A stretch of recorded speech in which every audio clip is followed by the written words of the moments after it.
নতুন রূপে ফিরল সূর্য। হ্যাঁ প্রিয় ভিউয়ার্স, আমরা এমনটাই দেখতে পাবো অনুরাগের ছোঁয়ার আগামী পর্বগুলোতে। না টেনে সম্পূর্ণ ভিডিওটি দেখতে থাকুন, আর চ্যানেলে নতুন হয়ে থাকলে চ্যানেলটিকে সাবস্ক্রাইব করে বেল আইকনটি বাজিয়ে দিন।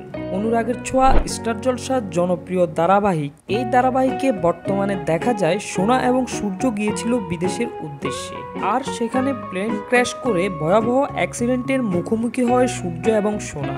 তার মধ্যে সোনা সেনগুপ্ত বাড়িতে ফিরে এসেছে, তাকে সুস্থ করে তুলছে দীপা। অন্যদিকে এখনো হদিশ মেলেনি সূর্যর।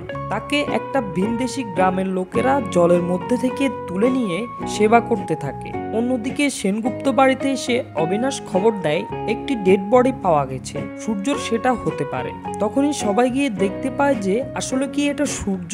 দীপা এটা কোনোভাবেই মানতে পারে না, এটা ডাক্তারবাবু হতে পারে না। মন্দিরে গিয়ে প্রার্থনা করতে থাকে সূর্যকে ফিরে পাওয়ার আশায়। অন্যদিকে যে বাড়িতে সূর্য ছিল আর দেখা যাচ্ছে না সূর্যকে। সূর্য সেখান থেকে পালিয়ে চলে গেল।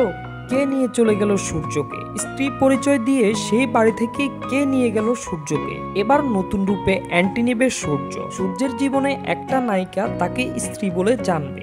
সূর্য তারপর সেনগুপ্ত বাড়িতে নতুন রূপে ফিরে আসবে। দীপা তো সূর্যকে দেখে অবাক হয়ে যাবে। তো প্রিয় ভিউয়ার্স, সূর্যের নতুন রূপে অ্যান্টি নেওয়া তোমাদের কেমন লাগছে? ভিডিওতে লাইক দিয়ে কমেন্ট বক্সে লিখে জানাও। আর হ্যাঁ, চ্যানেলে নতুন হয়ে থাকলে চ্যানেলটিকে সাবস্ক্রাইব করে বেল আইকনটি বাজিয়ে দাও।